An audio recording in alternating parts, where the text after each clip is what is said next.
Hello my dear friends and welcome to StudyIQ. I am Joy and today in this lecture we will discuss about Program for International Student Assessment or PISA. First of all, let us look into the current affair. So recently Indian government has decided to take part in the Program for International Student Assessment. So this is the current affair, and based on this we will understand what is the significance of taking part in this student assessment and what is the recent decision of the government.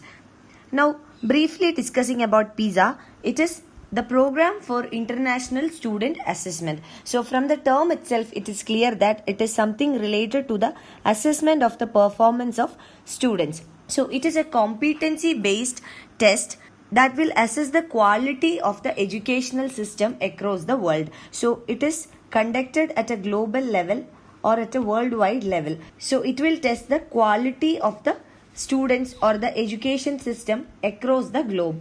Now, how is the competency tested in this assessment?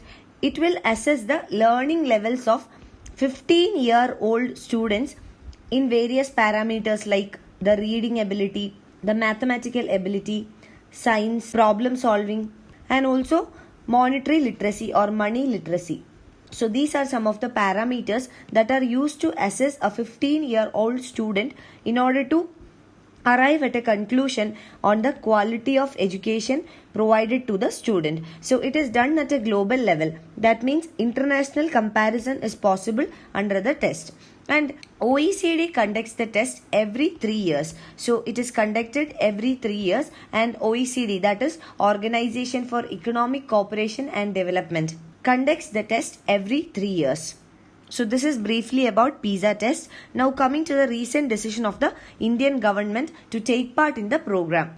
In the year 2009, Indian government had boycotted the PISA test. It blamed that it is out of context questions that are being considered under the assessment, and in the year 2009, India got a rank of 72 out of 74 participating countries. So the rank was very low, and India claimed that it was because of the questions that were involved in the assessment and they were out of context. And for this, India cited socio-cultural disconnect between the questions and the Indian students' learning. So this was the reason cited by India, and India said that this is the reason why India got a very low rank of 72 out of 74 countries which participated in this assessment.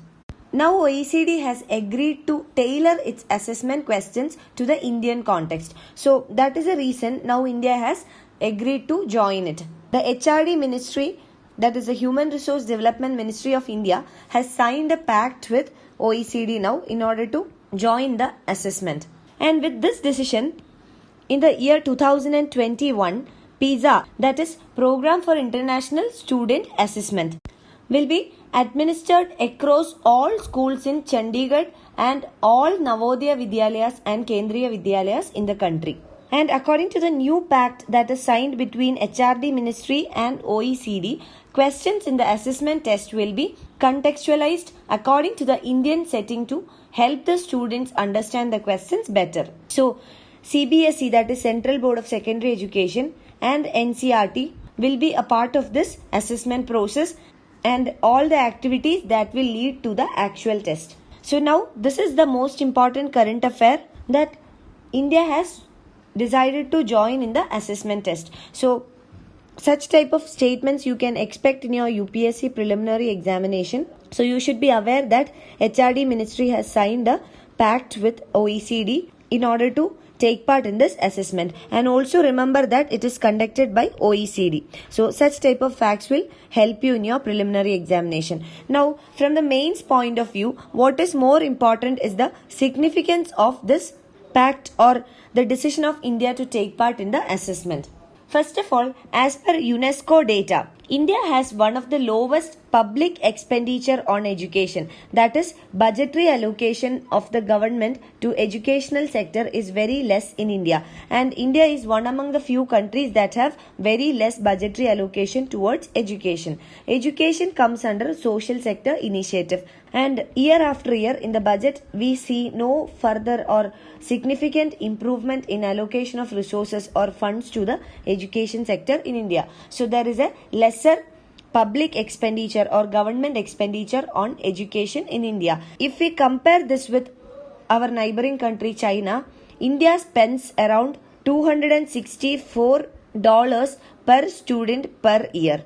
But in case of China, they spend around $1,800 per student per year in China. So there is a much difference if we compare the budgetary allocation or government allocation or funding for education in India with that of other global counterparts. Now the second important factor is the ASER report, that is Annual Status of Education report. We have already discussed about the ASER report or the Annual Status of Education report 2018. You can find the lecture on StudyIQ channel. So according to the ASER report of 2018, it highlights the fact that there is higher rates of falling reading and arithmetic learning levels among the secondary school goers. So one example, according to the ASER report, a student who is studying in 8th standard or in 7th standard is not able to read the textbook of even the 2nd standard or the 3rd standard. So this highlights the fact that there is a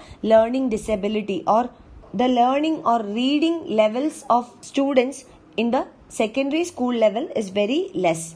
So India's participation in this assessment will allow India to compare itself with international counterparts for many of the important learning outcomes. So international comparison is possible. So we will be able to understand what is the level of India and where do we stand. So by understanding that, government would be able to come up with policy initiatives, improvement in budgetary allocation, rectification can be undertaken. So the program for international student assessment will help India to evaluate the progress or the shortcomings or challenges in the Indian education system. And the outcomes of this test can be used by the country to give more teacher training programs or to undertake any curricular reforms in India. This can be in the form of policies, programs, schemes, or government interventions. So this comparison will help schools and the entire education system to improve by undertaking certain reforms and to overcome the challenges or the shortcomings of the present education system that is being adopted in the schools and in the entire country. Now let us discuss a UPSC Mains model question. So the question is, a transformational India needs to overhaul its education system. Comment. So I'll give you a broad outline on how to answer this question. You have to attempt this question and you can send your answers to joycey.studyiq@gmail.com. So you can give an introduction in the beginning, and in the introduction you can mention about the significance of education in India. You can also mention about the status of education in India.